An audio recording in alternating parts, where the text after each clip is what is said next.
Welcome back to the Tool Crib.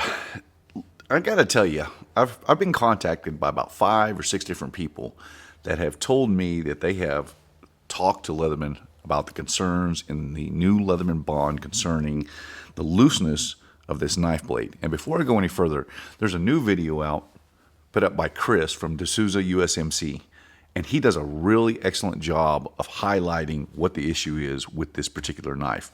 A lot of people have said with the looseness of the tools that was designed into the Leatherman bond that the ability or the inability to easily tighten up these types of fasteners may be a way to cure the problem. The fact of the matter is this was actually designed to be this way. Now, with the rest of the remaining tools, I don't really have a problem with them being loose. I actually kind of like that feature where you're able to pull the tools out to a certain point, decide what you want to use, and then put the rest back. With the knife blade, however, this should have been left in tension at all times so you don't get this slight movement. And if you really want to, Chris really goes really in depth into how this can be fixed. And I agree with him 100%. Now, over the course of the last few days, like I mentioned, there's been 5 or 6 different people that have come to me and said that they've tried to get in contact with Leatherman concerning this issue on a possible fix. And pretty much they have just gotten the runaround. And that is very discouraging from a company with the reputation of Leatherman Tool Group. They have built some really nice multi-tools over the years.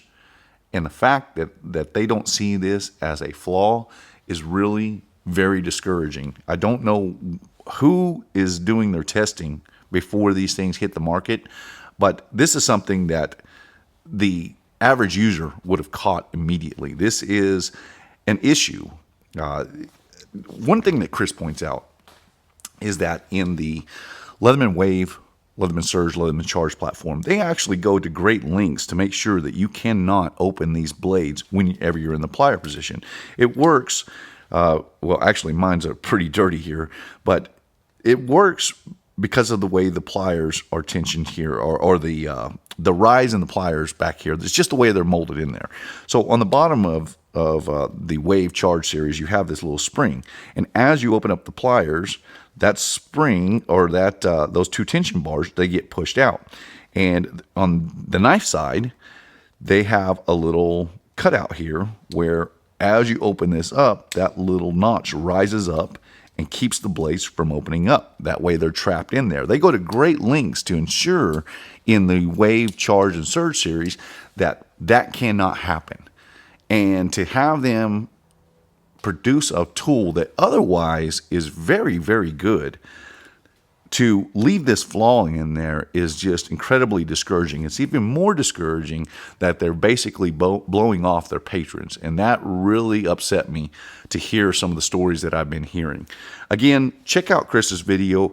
He goes really in depth in how this problem can be fixed and what the exact issue is that I highlighted in my original review of this multi-tool. Apart from this knife blade, this is really the only thing that bothers me about this tool. I actually like the fact, again, that the other remaining tools are able to come out to a certain point so that you can very easily access them. I think that's a great design. However, that knife blade should be in tension at all times. You should not be able to to easily pull that knife blade out there. That is definitely and this is not an issue of being able to just tighten up the pivots on this. This was designed into this multi-tool for whatever reason. They elected not to keep this in tension. This can be a huge potential problem. Now, is it going to happen? Is it guaranteed to happen? No, it's not guaranteed to happen. But the fact of the matter is that they could have very easily fixed this, and they chose not to. And I think that Leatherman needs to correct this immediately. My name is Ben. You've been watching the Texas Tool Crib. I appreciate you watching, and I'll see you in the next one.